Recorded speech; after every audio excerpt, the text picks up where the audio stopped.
Welcome. We're live a minute early here, and as everyone's getting into today's stream, we have a special stream plan for you guys today. As you can see up on the screen here, we have the 4.0 Company Spotlight. This is the first segment that we've done that's like this. This is going to be a 60-minute, sharing EMQ to the world. Walker's got a list of questions lined up. We're here with Vaughn Turner. Again, I'm your host, Zach Scriven. Welcome to 4.0 Solutions. This is normally we go live every week at noon Central Standard Time, which is right now. However, today, again, we're doing the 4.0 Company Spotlight. Make sure to stick around to the end if you guys have any questions about MQTT or EMQ or the enterprise broker EMQX. Definitely leave them in the YouTube chat. We will answer them. This is meant to be an organic discussion. And yeah, welcome everybody. Ahoy, everybody. So we're a couple minutes early, so I just wanted to check in and see how everyone's weekend was. For those of you in the States, hopefully everyone had a relaxing Labor Day weekend. I was going to say, we do have a poll up. You want to tell them about the poll? Yes. So there's a poll in the YouTube chat. So we've got, I don't know, 300 or 400 people who are going to be watching through the LinkedIn stream. And then on the YouTube side, we have a YouTube poll up. Which broker you're using? So if you're watching on YouTube, please answer that.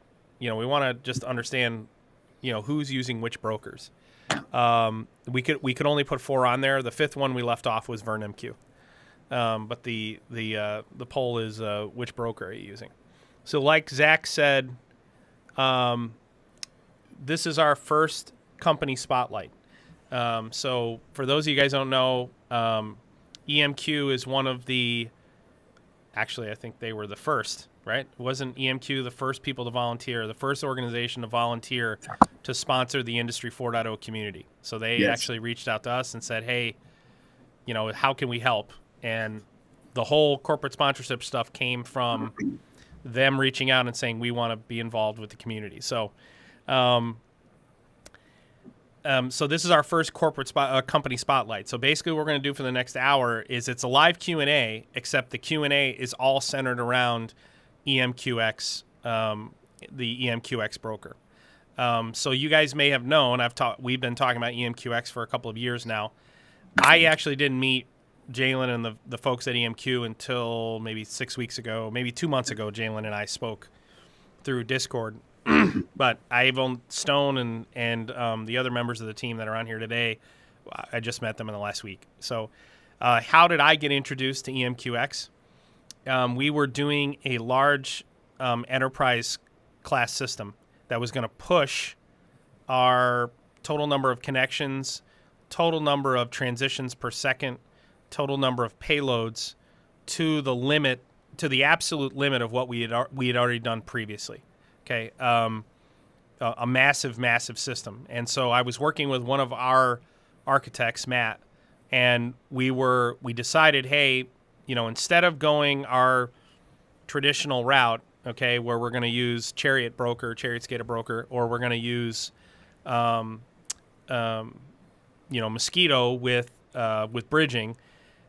Let's go ahead and take a look at some of the enterprise brokers that are out there. So I didn't even know about, a year and a half ago, 2 years ago, had never heard of EMQX. Matt found it. He said, hey, some of these numbers that we're seeing they're really encouraging. So what we did was we tested HiveMQ, EMQX, VernMQ, Ignition Distributor, Mosquito, and CirrusLink standalone broker. So we did those 6 using our testing methodology, which is the way that we load test any broker. And the EMQX numbers were off the charts. The next highest performing broker after EMQX was 40% less performant than EMQX was. And that's without clustering. We're talking standalone brokers here, not leveraging any clustering technology. So it was pretty shocking. Okay, so anyway, so we went ahead and did a deeper dive on our testing, and we've been playing with EMQX for the last 2 years. We've recommended EMQX in basically every one of our architectures in the last 2 years as the broker. I think there was one where we went with Ignition Distributor because there was no reason for an enterprise class broker in that case. And everything was Ignition IIoT. We were using IoT, Ignition as the IoT platform.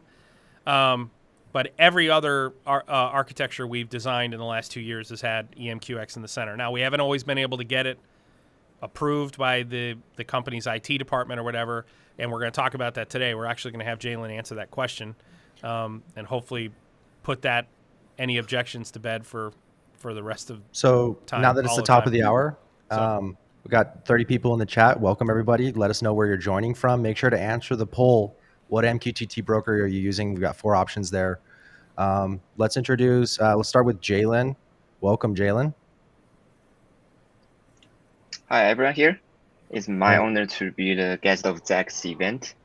And I'm happy to share the same insights with Worker. Actually, that was a big surprise to me when I encountered Worker's video on YouTube.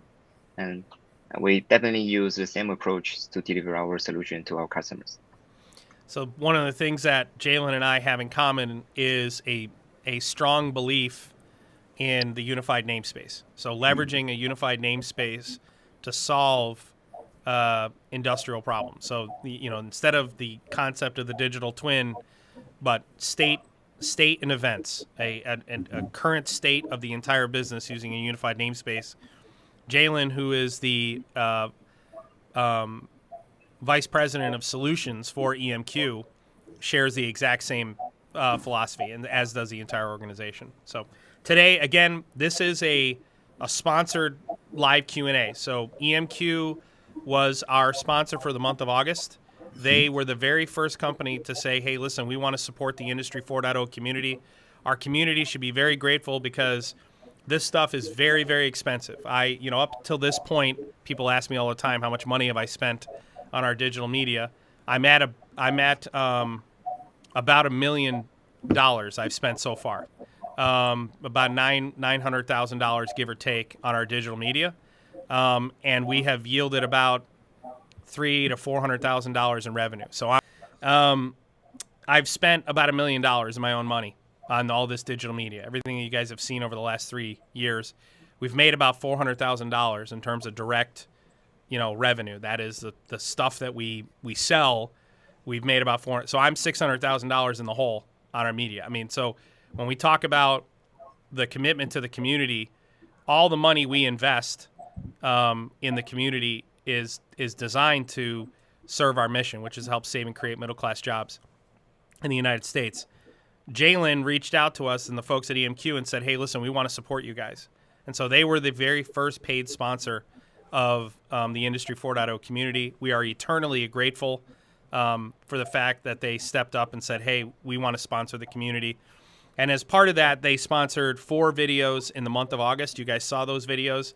And then we said, let's do a 1-hour podcast where you guys can talk about the product. And that's what we're doing today. Mm-hmm. So let me say this. I want to introduce. Hold on a second, Zach. We still got 2 more reps from EMQ. Yep. Hold on a second real quick. So we've got 2. If those of you who are in the chat, everybody here should be familiar with EMQX because we talk about it all the time. If you have any questions that you want to have answered, please include those in the chat. I've got a whole list of questions that I've pulled out of the Discord server, but go ahead and drop them in the chat if you have any questions you want us to ask. Go ahead, Zach, and finish introducing Stone. And the reason why I was wearing my glasses, I actually got kind of like an eye injury. I don't know if you guys can see that, but I got like this weird thing in my eye. Up in the top right-hand corner, we have Stone with EMQ. Welcome, Stone. And then you want to introduce yourself? Hi, my name is Timing. People call me Stone. I'm the head of the Sweden team here. Awesome. Happy to be here. Thank you. Awesome. And last but not least, we have Zhengyu. Zhengyu. You're on mute. You're on mute. Sorry, I was on mute. Sorry. My name is Zhenguy. Yeah. I'm also in Europe, but not in Sweden. I'm in Germany. And I run the EMQ business in the Europe. And yeah, this is my pleasure to meet you guys online. Thank you. Excellent.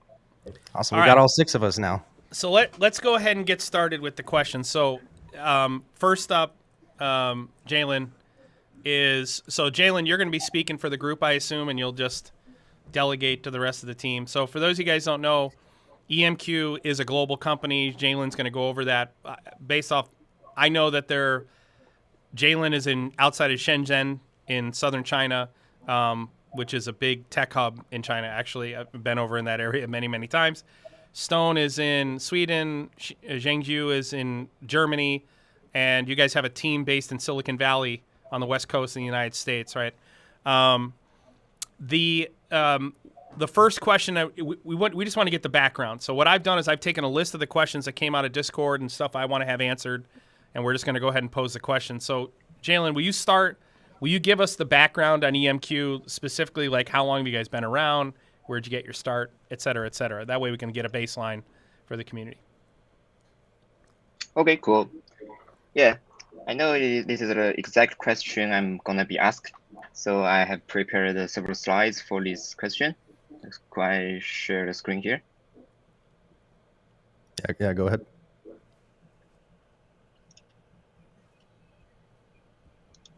Okay.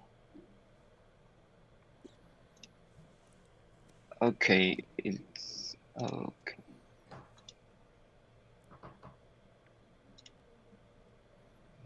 Perfect. Is it clear? Yep. Yeah, should be good. Yep. Okay. Okay, I will take a quick tour of EMQX. So talk about who we are and what we do. So generally speaking, EMQ is an open source software company. We provide data infrastructure solutions with both open source and commercial version. And we started our business nearly 10 years ago. When we started, we had just a small open source project.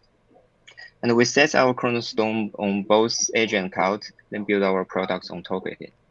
Now, our solution has covered 3 significant aspects, including IoT connections, messaging, and stream processing. So we see ourselves as a globalized company. After 6 years of development, has turned EMQ into a globalized company. And we set up our global center in Stockholm, Sweden.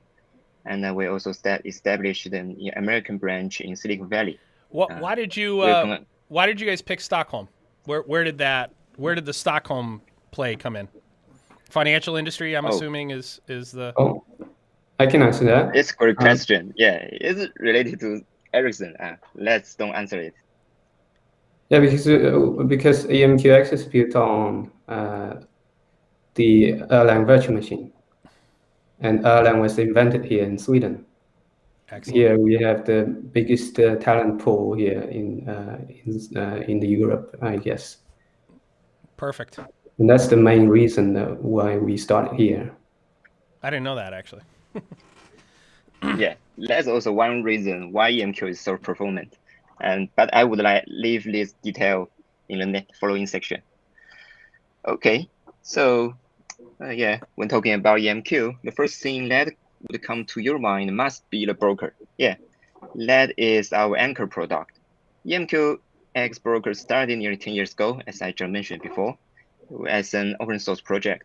Now it has received high compliments from all over the world, I would say that, and accumulated up to 10,000 users among up to 50 countries and regions. And it always has been polarizing figures in open source community. We have got more than 8,500 stars on GitHub. That's well above other open source MQTT brokers. So you've got 10,000 enterprise customers globally, right? And yeah, then how many open source would you say? I mean, is that a factor of 100 to 1? Is it 50 to 1? Is it how many? Do you have any idea how many open source implementations there are globally? So we have around 400 something commercial users, paid users. So the rest of the users are all open source users. Got it. Good. If they're not violating licensing. which Yeah, nobody, you know that no one is violating the terms of service. Yeah. Okay. So above all, EMQ also actively participate in all kinds of open source organizations. Yeah, like Oasis Foundation, the Linux Foundation, and the Cloud Native Foundations. And we are also the silver member of EdgeX Foundry. And we, deep in our hearts, we still see ourselves as an open source company and always going to be one in the future. The open core is the crucial value and business pattern we hold for a long time. So we keep telling ourselves that we grow from the community, we are born from the community, and we're gonna repay the community.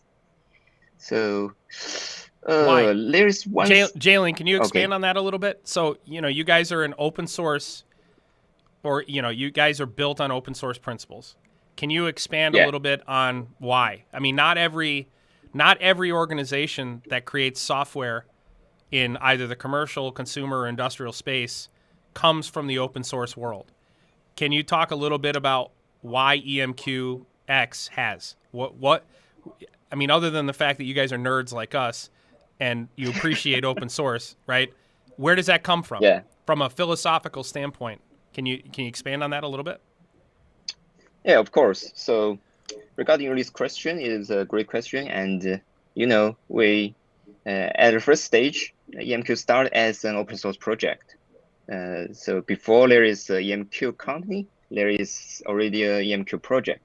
And about the business side, the community or the open source community is always the first one to get to know the real industrial needs, and they care about it, and they are the real person who are implemented and to deliver it.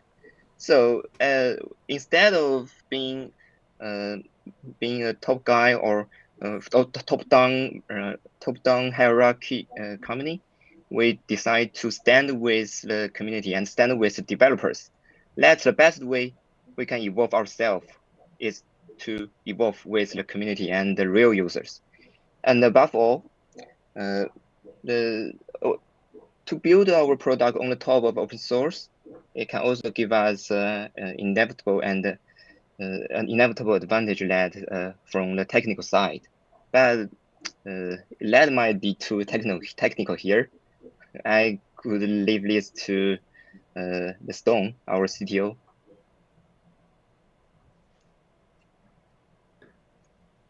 Hi, Stone. Yeah, can I add a few points? Please, Stone, please. Yeah. Yeah. So building our product on open source. On open source is also a way to build trust with our users. And we try to be open also. We try to open our sprint demo sessions even. Like we bi-weekly demos to the community also. Try to work transparently with the community. So with the transparency, we believe that our users will be more. We will build more trust among our users. Well, that makes me bring this up. So I'm going to go ahead and jump ahead, Jalen, if it's okay. I want to jump ahead a couple of my questions here. No problem. So let me say this to the community. You guys have heard me talk about this all the time. It is an empirical truth. It's an empirical truism that EMQX is the most performant broker in the world, and it's not even close, right? I mean, being 40% ahead in throughput, CPU consumption, memory consumption, topic transitions per second. I mean, being a minimum of 40% ahead, the next closest broker is, I mean, that's as empirical. That's all the empirical data you need to say that's the most performant broker in the world. The challenge we have, especially here in the States, and I've talked to Jalen about this many times, is, and I know everybody watching this stream wants to hear this answer, is we run into this issue. There's a China connection, right? EMQ, I don't know if it started in China, but I know that EMQ there's a Chinese connection, EMQ, and and EMQX in the Chinese. And the number one objection we get from American companies will be, or North American companies, not just American, it's, hey, the IT department is leery about, hey, we don't want to use a product developed in China as part of our IT infrastructure. How do you guys overcome that objection? I know that one of the things that I say all the time is I stress the open source root, the open source origins of EMQX, and the fact that that source code is still available for me to view, right? But can you guys expand on that? How do you suggest we overcome this objection? Because if I'm architecting a solution and I know EMQX is the best broker to put into the middle of the infrastructure, but I can't get it past an IT group because they just throw up China, boogeyman, how do I overcome that? Do you want to take that, Jelin, or can I take it? Or let me say something.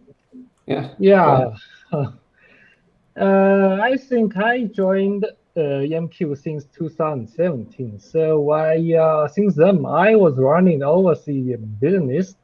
To be honest, this is not the first time I'm facing this question. But the real question is, who is worth of trust nowadays? Yeah, we're here in the Germany. So German people don't trust the American because several years ago, the American government is dropping our lady chancellor. Her phone is captured. There is spying on her phone. So it's crazy war, right? And early this year, we got an issue in Israel. There's a company in developing software called Pegasus, the spyware, selling to the dangerous countries. So the real question is, who is worth of trust? Yeah, we in the IT, they're saying, don't talk, show me the code. Who can show you the code? You can trust him, right? So we start with open source, and everybody can review our code. And if there's something behind that, you find it in the spot. There's companies selling hardware. Hardware is hard to check. It's hard. So, but we're lucky. We're delivering software. And if the software is open source, everybody can check. The community, everybody in the community can be the one who is overseeing us. So we are more trustworthy than the company from the US if the company is not showing their code. And I'll go ahead and I'm going to drive that. It's a great answer. It's an excellent answer. I want to drive. And sorry, I'm not finished yet. No, please go on. You go first. Yeah, what I want to drive. I want to piggyback on that statement, right? Google reached out to me, and Google wanted to know. Google said, Google wanted to know, hey, why don't we have wider adoption, right? What's the reason that Google Cloud doesn't have wider adoption in industry? And my answer was trust. No one trusts Google. I mean, Google's a US-based company. No one trusts Google. I have an Android phone. I mean, I live in the open source world. I have that too. I'm a de-Googled user, right? And your point is exactly to the point. Part of the reason I loved Chromium, the Chromium project way back in the day, was it was all open source. So I could, right? I could look at Chromium and I felt comfortable using the Chromium browser and its subsidiaries because the source code was open, right? What's happened 100% true. Right, but with Google Chrome has moved further and further and further away from its open source origin, which was Chromium, right? And what has happened is that because we can no longer inspect the code, let's say for the sake of argument, Google is more trustworthy than we think they are. Let's say that they're not nearly as bad as we think they are in terms of tracking. I don't think that. Yeah, maybe not bad. They're just too big. But the problem is because we can't for ourselves inspect the source code to see just how exposed we are, we think that they are less trustworthy than they probably actually are because it's the unknown. This is what I say to everyone when it comes to EMQX. I say exactly what you say. They are open source origin, and they are not very fun. I mean, if you look at their commercial solutions, the enterprise solutions on top of that open source stack, they are not different implementations. They are just extensions of that open source stack. That's all they are. Yeah, exactly. But go ahead, Now Zhengyu. we have the release called enterprise release. Yeah, we are a company. We are for benefit. We are for profit. We want to make money. So currently the code in the enterprise release is not public to everybody. But it's not meaning that we're hiding the code. We have a plan to make it available. We just need an approach to make it available to everybody while we still can make profit on it. So actually we have the plan already, but I'm not sure at this point I can talk too much on it, but you guys keep eyes on us. Perfect. Excellent. Thank you for that answer. Stone or Jalen, did you guys want to expand? I mean, obviously, that was a great answer. I can add a few points about open source. Yep. I just can't stop talking about open source. Sorry. I've just got approval a few days ago to mention that we have a plan to disclose our plan to the community that. We plan to fully disclose the enterprise edition source code to the community in Q1 next year. Are you really? Yes. Oh man, dude, I didn't know that. That's all brand new news to me. That's amazing. In fact, we are already providing our source code to our commercial customers who made the requests for auditing reasons. Well, right there is so for those of you that didn't hear that, starting in Q1 of next year, you guys are going to share the source code for the enterprise offering, right?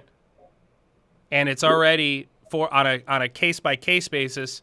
They'll share the source code with a commercial customer if they need it to make themselves feel better about going with EMQX. I personally have no problem with EMQX. I've read through by the way every line of code, you guys have done a phenomenal job. I mean, I didn't know that. Do you want to address this question real quick that came in? Yeah, please. The Dolly's question. Hey, Stone or Jalen, do you guys want to answer this? Where does EMQX host your services?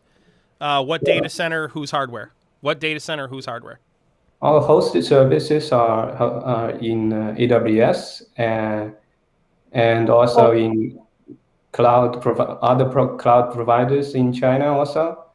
And also, we are launching in Google computing platform. Excellent. Yeah, in this summer, we also will roll out in Asia, in Europe. Perfect. Yeah, in a lot of regions in AWS and also GCP soon. I think we're going to announce it in a week or so. Awesome. We're getting exclusive updates on this stream. Thank you guys. Yeah. Well, one other thing that I wanted to let the community know that what we're currently testing is deploying EMQX via Docker to the EasyVPN IO Hub, so to the IO Hub platform, which, by the way, is a seamless deployment. Did you just see this is actually off topic, but I saw they had Ignition Docker container for IO Hub the other day. Yep. They sent me the email, hey, we created the container for Ignition for IO Hub. If you want to test it. That was quick. Took them a day to do it. Hey, Jalen, did you want to go through one other slide, any other slides before I get to my other questions? There is no need for that. I believe we have done a great job of elaborate open source. So perfect. Please continue. All right. So EMQX. So we've established that it's the most performant on the market. In fact, I'm going to drop in. If you guys want to see the results of EMQ's performance tests, they did a EMQX 10 million connections performance test. You guys can, if you guys go to that link right there, you got to do the whole CRM thing. You got to put your email and name and stuff in there. But hey, small price to pay. but you can actually download the report that has the testing methodology and the results for that 10 million connections performance test. Very similar to our testing methodology, except we use 11 million. We use 11 million topics with 10 million connections, and is how we do our test. I encourage you to go to that link and download the results there on the performance test. But with that, because I'm going to be referring some stuff here, why is EMQX so performant? So, like the other developers of broker technologies, so HiveMQ, I'm a huge fan of. I love their technology, but I mean, there's no way to state it. I mean, their solution does not perform like EMQX. It just doesn't. I mean, even Arlen Nipper's broker, even the Chariot broker that Arlen's one of the co-inventors, his broker doesn't perform the way your guys' broker performs. Why is EMQX so performant without having to give away, without having to give away too much? Why does it perform so well? Is it just you guys are superior software developers, or is there something else going on? No. Well, nobody is superior to anybody. And before we entering the technical details here, Zach, I got one slide to show how performant the EMQ broker is. Sure, you want to go ahead and share your screen?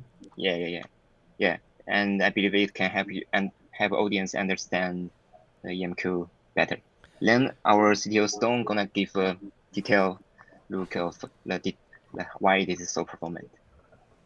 Excellent. So real quick, Ravil from One Way Automation said, hey, we're using the EMQX open source version, Docker container in our test environment. Great product. Thank you. So, thank you. Shout out to you guys. That's good to know. Yeah, all we received in GitHub was like bug reports. It was quite depressing. It's great to hear good news. And one other follow-up, he said... For anyone who doesn't know who that is, Walker, you want to share? Who's One Way Automation? Yeah, so One Way Automation is Ravil is a guy in the community. He's a big OPC UA guy. One Way Automation makes OPC UA products. Ravil is really new to the MQTT Sparkplug B world, although he's been doing some testing for a while. And we did a podcast with him last week that we'll be publishing on OPC UA and MQTT. So he's been doing a ton of research on MQTT and pushing it to its limits.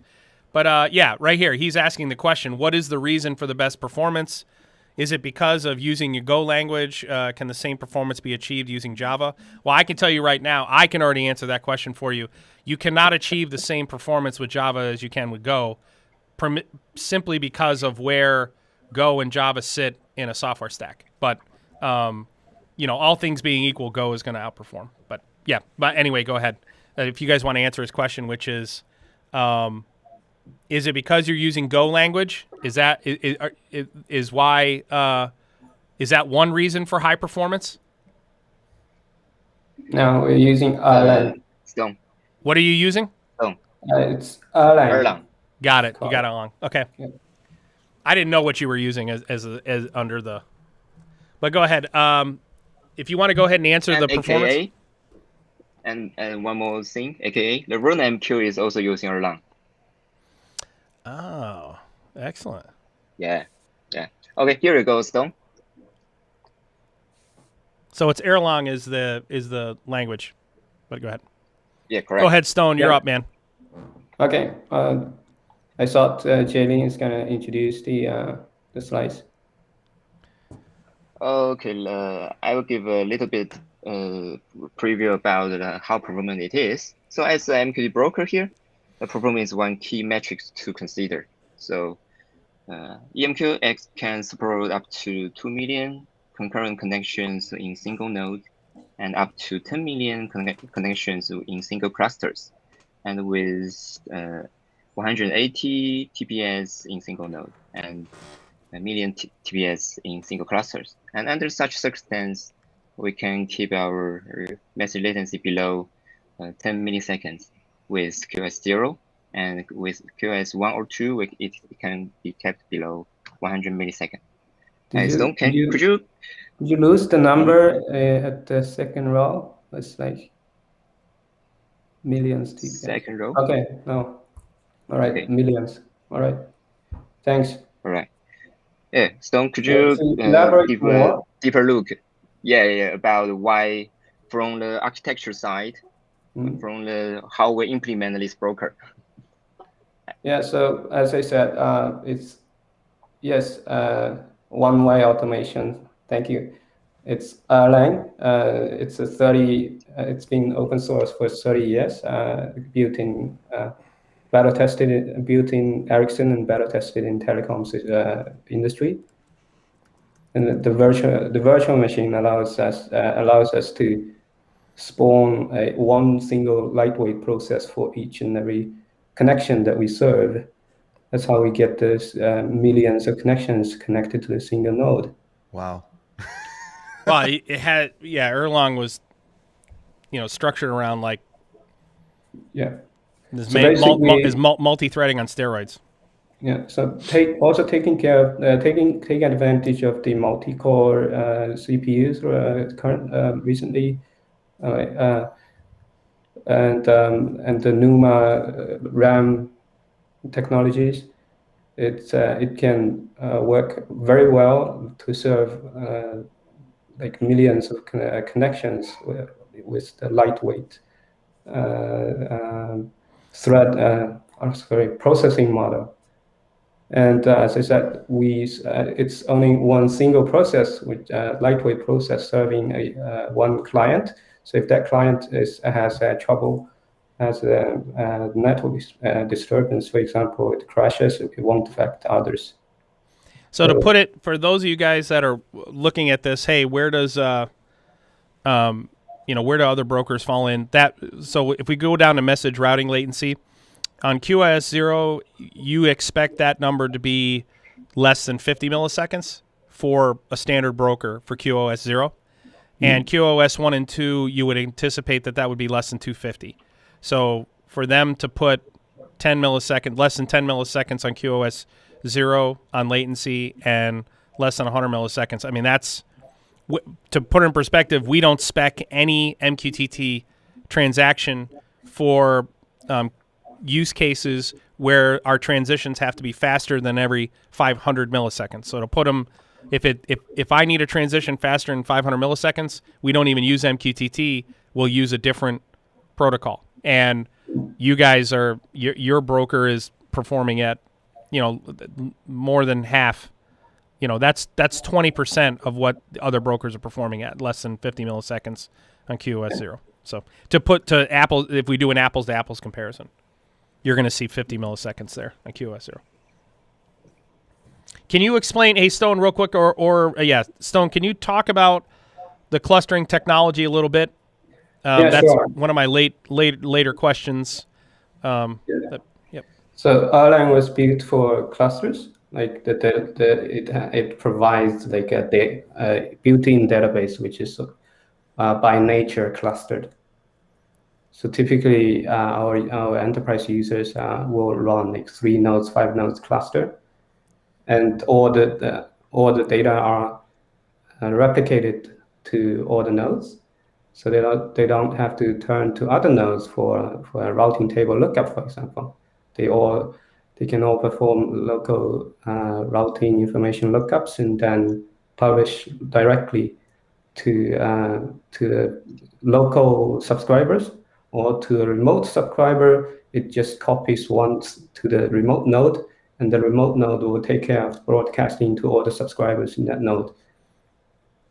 So for those of you, think of virtual hosts. So for those of you that understand what he's saying, but think of always-on replication sitting behind a virtual host name like in a SQL database.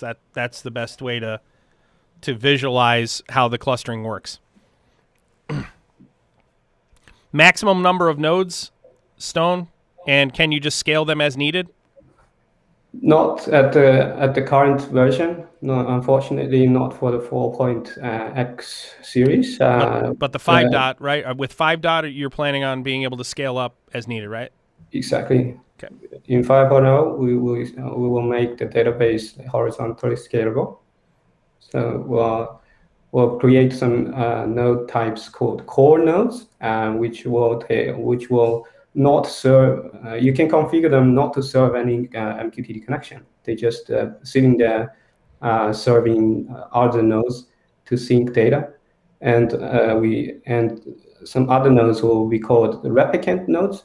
They will be serving. They will be accepting connections from the clients, doing the routing job on behalf of the core nodes, like what we do. So splitting the current node into two different roles. One is to maintain the cluster, and the other role is to accept connections. So with those stateless connection servers, we will be able to achieve even more scalability. 2 follow-up questions for you, Stone. So question number 1 is, for those that don't know, can you highlight the difference between clustering and bridging MQTT brokers? Can you start with that? Yeah. With clustering, you get all the routing information replicated through the cluster. Throughout the cluster, all nodes will see the same routing information. Well, for bridging, typically you will have to pick a topic prefix or namespace to forward the data to another broker. And then you have to forward it backwards if you want to do a bi-direction for bridging. And that's the main difference. So the clients from one cluster will not be able to see the subscriber information on other clusters. That's the main difference. Perfect. And what I find is that most people start with bridging to scale, right? And they start with bridging, and then they realize, wait a minute, what I really need is to scale with clustering. That is, instead of bridging from this broker to that broker and from that broker back to this broker and vice versa, what I really need to do is just make my broker bigger. And the best way to do that is to add nodes in a cluster that'll just allow me to have more connections and more throughput per second. That's number 1. Number 2, I can't remember who asked the question. Richard Blanchette said, hey, can you walk through a rule, say bridging to a database or maybe even Kafka? I'm curious how rules are configured and managed. Yeah, sure. Great question, by the way, Richard. Thanks. So I'll try to make it simple by giving an example. So if a sensor, for example, publishes or a lot of sensors publishing temperature data to EMQX, and then they will publish the message to EMQX to an EMQX node, and the rule engine will pick up. The rule engine is just a set of rules for the to filter or transform the messages, which are basically some functions to be applied while the broker is broking the message. So as I said, we have one connection, one process serving one connection, and that process will do the evaluation for the client, and then transform data, or maybe even or filter the data and then forward it to, according to the rule, forward it out to a data sink. In this case, if we take Kafka, for example, in our enterprise edition, we have a Kafka plugin, which works as the Kafka producer, and then the process which is serving the client will send the message to the producer, and then the producer will send the message to Kafka for persistence. And real quick, just to drive home the point here, all of that is achieved through the EMQX enterprise platform. That's not EMQX plus cloud services from AWS or Azure, et cetera. That's all done within the EMQX environment, correct? Exactly. Perfect. Yeah, correct. So what I want to drive home for the community is that is one of the fundamental differences between the EMQX platform and other brokers. It is one of the things that you can achieve a very similar outcome, not at the same rate or with the same performance, but you're not in most other platforms, you are not doing that within the broker itself. You're going broker connected into a different cloud platform to achieve the same end. So now you've got to manage in 2 points at two different places. So we have like few dozen different integrations to data sinks, streaming platforms like Kafka and Postgres and MySQL databases, for example, and they are all built in as a plugin in the broker. So it's not like they're not working as a MQTT consumer sucking data out of the broker and then put the data into the database or Kafka. That's not the case. Excellent. To answer Dolly's question, there is an EMQX channel in the Discord server. I think it's hashtag EMQX.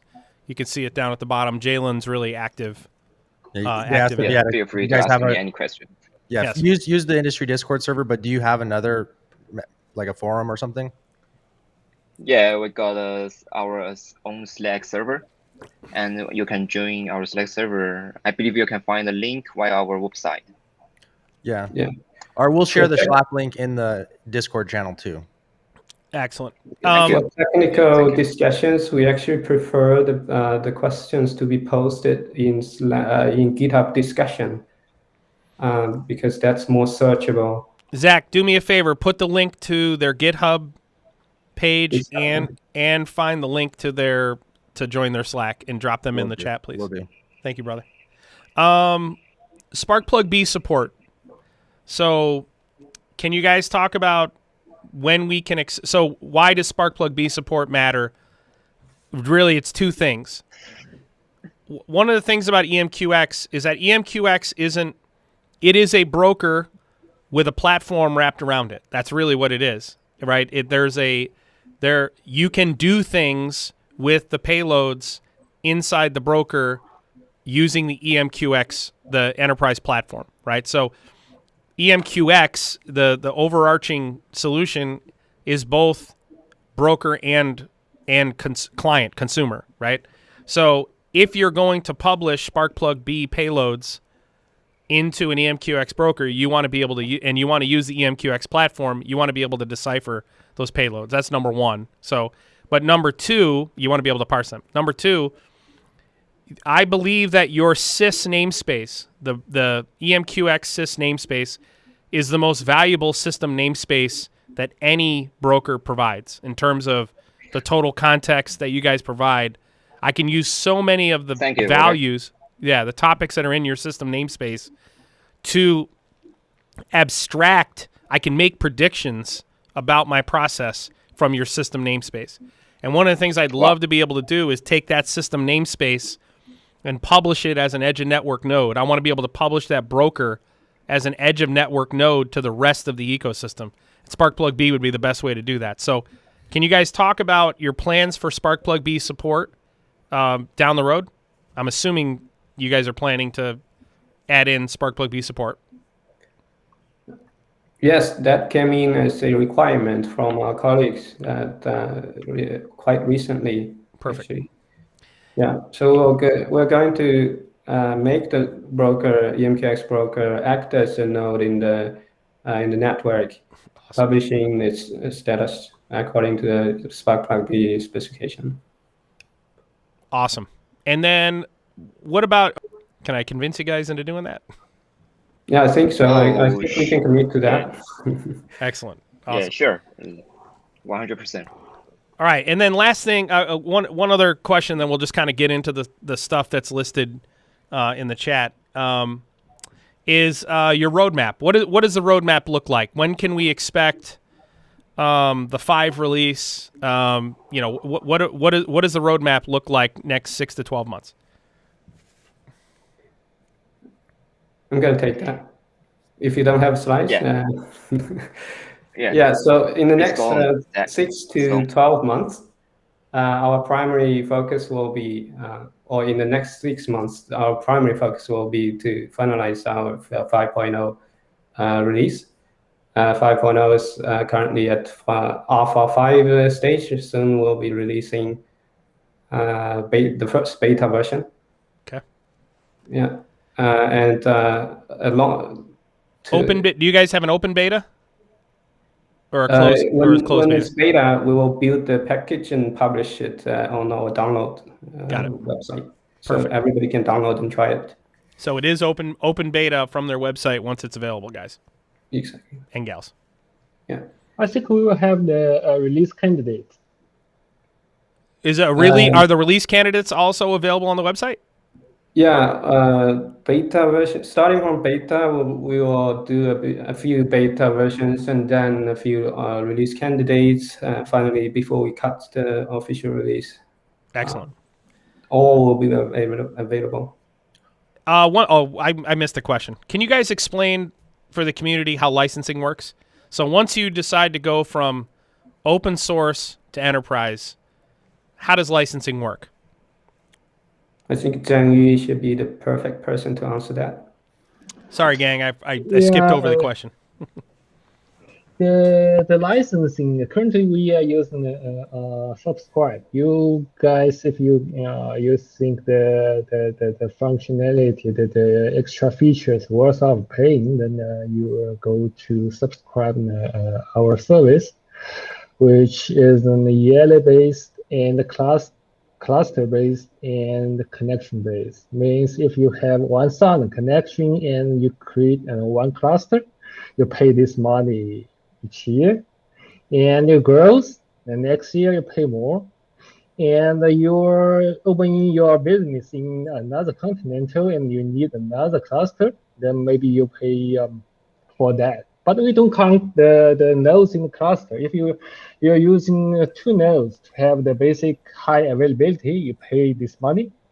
And if you're using 3 or 5 nodes and still, but connection number stays this number, then they pay the same. You don't pay for the nodes in the cluster, just pay for the cluster. So it's cluster based pricing. Mm-hmm. Yeah, yearly subscription based on cluster. And then it's not whether I'm 2 nodes or 7 nodes. That's inconsequential. No. It's the same money. Got it. Do you have any other questions, Walker, or do you want to answer that one from Randy? Yeah, I will. Here, I do have one. Can you give us, what's the ballpark number in U.S. dollars? The typical enterprise broker is going to cost X. Sorry, I don't give it number here. In this channel, you can write email to me, and I can redirect you to the local. Spoken like a true business development guy. That's spoken like a true business development. Yeah, you just got to understand. We have different price in China. It's fine, man. Don't worry about it. No worries. He's the guy who's responsible for all the negotiating. All right, real quick. Randy, is the EMQX clustering of messages? Does it have latency that could affect an HOA? Should I just use as large a broker for data rather than process control on a SCADA layer? So clustering, do we see any performance difference in latency whether I'm looking at leveraging a clustered broker or standalone? Stone. For latency, single node will always win when the load is not too high. So if you're not like pushing to 80% CPU utilization, for example, don't bother if you create a cluster. Agreed. Yep. Yeah. Have you an example of a usage of EMQX in pharmaceutical environment for electronic batch recording? So, yes, they already are. I was going to ask them. One of the questions I was going to ask was in the verticals that they're in, but they showed a slide that had that answer, so I didn't answer it. But they so do you guys have an example though of using EMQX to unify an EBR, an electronic batch record for pharmaceuticals? So that is the complete electronic batch record for some production run of some medicine. Do you have a use case of that already? By the way, this is a very common question. If you look at our pharmaceutical customers, this is the first thing they want us to do. They want us to take EBR, the electronic batch record, out of the MES system, and they want to unify it into a unified namespace using a broker, so that all of the other confirmed and tested nodes can consume that EBR. But do you guys have a use case, an example of that already? Well, yeah, but it's not possible for me to share details here. Otherwise, I'm gonna got a lawyer call after I drop off. No worries, man.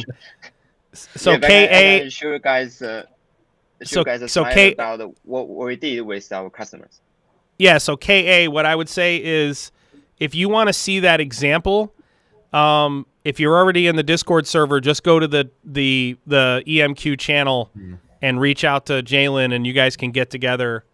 I know that I'm not allowed. KA's in Mastermind too, I think. Yeah, I wouldn't be able to share it. I wouldn't be able to share my own. I know that. Of all of our customers, the pharma customers, the life sciences customers are there are more lawyers on those calls than there are engineers. So, but yeah, if you get with Jalen, you guys will be able to put together an NDA and all that stuff and go through that. Yeah. Are we doing what that? I can say here is we have did a similar project with Foxconn and TSMC. Yeah. Perfect. Randy, yes, I answered Randy's. Yeah, we got the example. Someone asked about... Dolly asked, I wonder if cloud instances are not limited on the number of open connections, and if one with one node can really do 2 million. Dolly, 2 million connections. I've tested 2 million connections on standalone brokers a gazillion times. A gazillion times. Yeah, I don't see. But do you guys ever have an issue with open connections on a cloud instance to get to the 2 million mark? Not that I don't know of. Our tests are not. I'm not sure how the tests are performed. I wonder if he's thinking that those are individual TCP/IP and connections that you're going to run into TCP/IP exhaustion. I don't know. Dolly, I'll get with you. Reach out to me on the Industry 4.0 server, and I'll get Rana asked. Oh, good question, Rana. Topic level limits and maximum message size. So how far can we go down with topics? And well, the best practice is not to go too far down the topic segments, but there's no limit in EMQX. So what we've done to answer Rana's question, we use ISA 95 Part 2 to build our namespace. So we're never going more than 6 or 7 levels total. Because every time you publish, that location in your topic namespace is part of that packet, right? So you're balancing keeping all of your metadata information in that topic namespace string versus just putting it as a parameter that gets published once. So you really want to leverage ISA 95, use the enterprise side area line cell, and then within that, like let's say you're modeling your machine, model your machine with all of your attribute parameters, but don't put all of those attribute parameters inside of the topic namespace. In our opinion. Right, exactly. And you want to use the structure of the namespace to give you context. So that's an important component. And then maximum message size. I can answer. And no limit up to the specifications limit, which is 255 max, I guess. Yeah, that I would say that in most cases. Correct, Michael Dowdell. You can use alias to reduce with Sparkplug B. You guys have alias built in to your broker already? Aliasing, right? Of course. Yep. Okay. Yeah. And then I haven't tested it. I didn't test aliasing. In fact, when we do our benchmarking, we don't use any optimization tools for the benchmarking. So we're using, no compression, no aliasing. Michael said you could use alias to reduce the size. Correct. Yep. Yeah. That's a good idea. Yeah. And then topic level maximum message to most of the time the spec is limiting the maximum message size to like 5 meg, but you can go up to a couple hundred. I know that. 200 something. 200, 255, right? Yeah. 254 something. Yep. All right. Any other questions, gang, before we let these guys close out the session?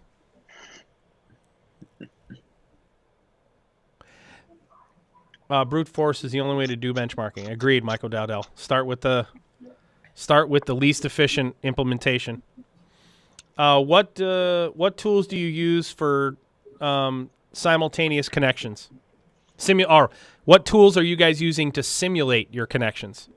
So when you guys are doing your benchmarking. Yeah, we have two kinds of benchmarking tools. One is written in Erlang, which is like the broker itself, EMQTT. That's what the developers do quite often use that tool to simulate a lot of the source IPs in a single node. And then in the performance test team, we have Xmeter, which is a JMeter-based tool. They run like a cluster, like they run it in Docker, and then like a few dozen Docker containers spawned, like banging, starting connections, bombing the cluster. Excellent. All right, so real quick, so the high level overview. So for everybody who maybe didn't get a chance to watch the entire video, so EMQ's been around 10 years, give or take, the company. They started out building an open source broker and then built their enterprise broker on top of that open source code. Licensing is pretty simple. It's cluster based. They have a Slack channel that you guys can communicate with them. We have a channel for them inside Industry 4.0 Discord server, and they got a GitHub page. If you guys want to see the latest 5 release, which should come out couple months, right, Stone? It's this year. We should see it, right? Yes. The release candidate and beta will be available on the EMQ website. If you guys want to learn more, you can just go to emqx.io. All right. The big question. EMQX.com also. Oh, and emqx.com. Michael asked about the benchmarking. I put the link up on the screen. It's also in our Discord. There's a 10 million connection performance benchmark report. Yeah, if you guys want to see their benchmark, we're going to be shooting a video on our benchmarks. We're actually going to be benchmarking HiveMQ with EMQX to show you guys how we do these tests. We're going to be doing that in a separate video. But if you want to see the results of their benchmarking, you can just grab that link that's in the chat, and then you just sign up and download their report. But the benchmarking video will be not sponsored because, Yeah. Hey, here's a good question from One Way Automation. Can EMQX be integrated with Active Directory for authentication?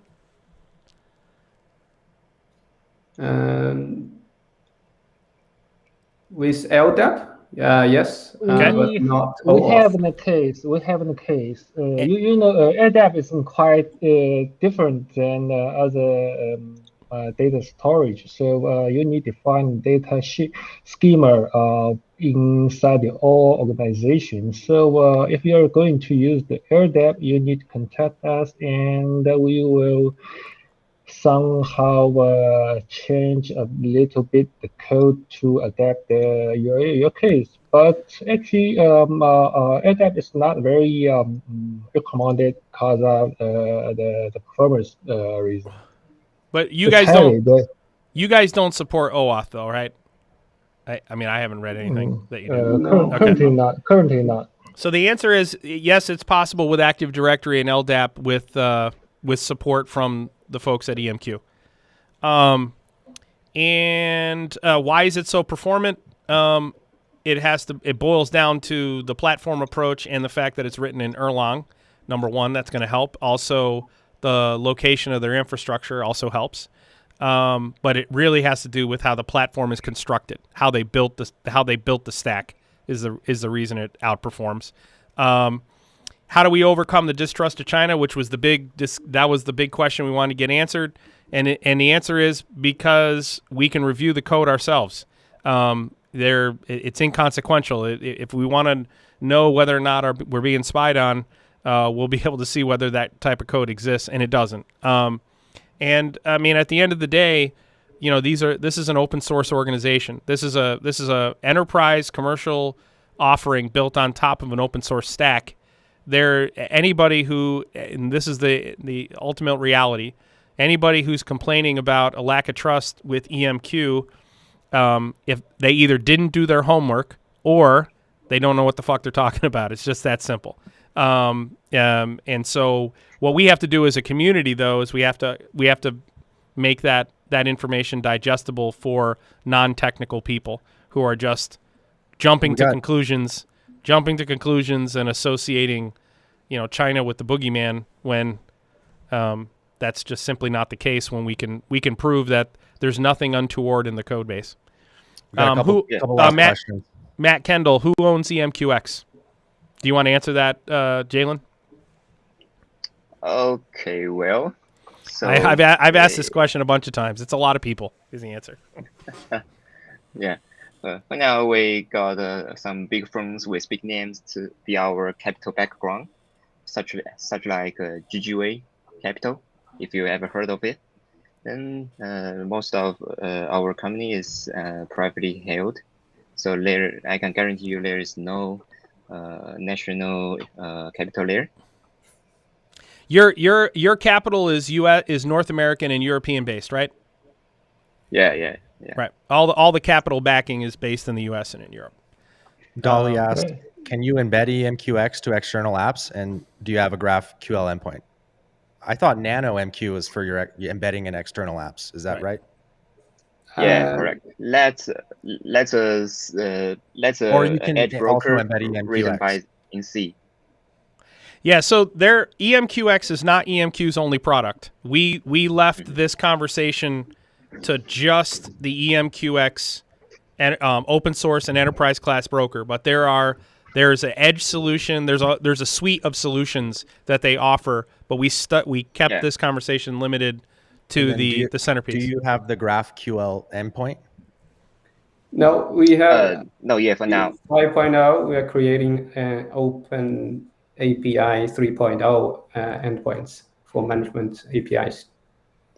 Excellent. Yeah, Matthew, no national ownership, just if anyone's interested. I have a question. Who, after watching this podcast, is more excited to use EMQ? Who here trusts EMQ more after watching this podcast? Let us know what your feedback was. This is the first time we've done a sponsored company spotlight like this, but as you guys know, we tell it like it is. So was this helpful? Yes or no in the chat. Jalen, Stone, Zhenguy, thank you guys for coming on. Walker, do you want to any last note? I just want to say, let me say this again. I said in the beginning, we promote EMQX, and we were promoting EMQX for 2 years before I ever met the company. Okay, and again, people don't pay for my opinion. When these guys decided to sponsor us, comes naturally. Right, we said to these guys, "Hey, we're going to give our honest opinions," and it was this was a values-based decision here. I can't thank the folks at EMQ enough, because you guys made a big investment in our community, and that has a huge impact on our ability to train people, to support the development of digital transformation specialists and wider adoption of Industry 4.0. And I personally can't thank you guys enough, because you guys have allowed us to continue to, you've never asked for anything in exchange for your support of our community other than let's push. I mean, other than that, you guys haven't asked for anything. So you guys have really come at this from how can you support the community, and that means a lot to us. Yeah, okay. Thank you, Jack. Thank you, thank you much. Thank you, Walk. Yeah, if anybody is interested in the EMQX Enterprise, please contact me. I'm gonna make you an offer that you cannot refuse. We'll put a link. We'll put your contact information down in the description box below. Yeah, Zhengyu, we'll put your contact info in the description. Okay. Thank you. Like a true business development person. Spoken like a true business development. Thank you very much. And see you guys. Yeah, have a good night. See you next week, everyone.